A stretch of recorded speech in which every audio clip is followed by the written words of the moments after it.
Кадыр түндү кантип өткөрөбүз?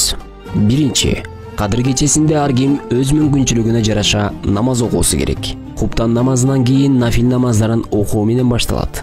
Сөзсүз түрдө мечитке баруу керек эмес. Эгерде Куран окушту же башка дуа кылышты билбейм десе, анда мечитке баруусу керек. Ниет кылып күнөөлөрдүн кечирүүсүн сураш керек. Андан кийин бул жашоо үчүн керектүү нерсе сураса болот. Мисалы, ден соолук, ынтымак, байлык жана башка нерселер. 2 рекеттен кайталап нафил намаздарын көп окуш керек. Багымдат намазын окуп андан кийин күн чыкканга чейин дуа кылса болот. Экинчи, кадыр түндү жалгыз тоскону жакшы. Себеби адам өзү болсо ибадатка көп көңүл бурулат деген мааниде.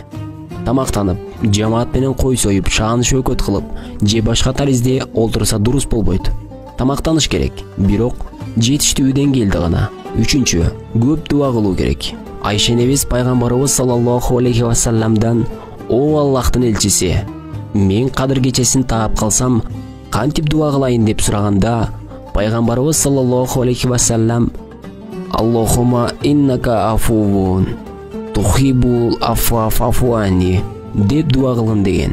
Дуанын мааниси: Аллахым, сен кечиримдүүсүн, кечиргенди жакшы көрөсүң, мени да кечир. Төртүнчү, Куран аяттарын, хадистерди жана башка диний маалыматтарды угуу керек. Куран окуй алгандар Куран окуп, окуй албагандар аны угуусу керек. Бешинчи, өткөн күнөөлөргө тообо кылуу керек. Алтынчы, Аллахты зикир кылуу керек. Жетинчи, өзүң жана өткөндөр үчүн дуа кылуу керек. Кадыр түндө кылган ибадатыңыздар жана кармаган орозоңуздар кабыл болсун.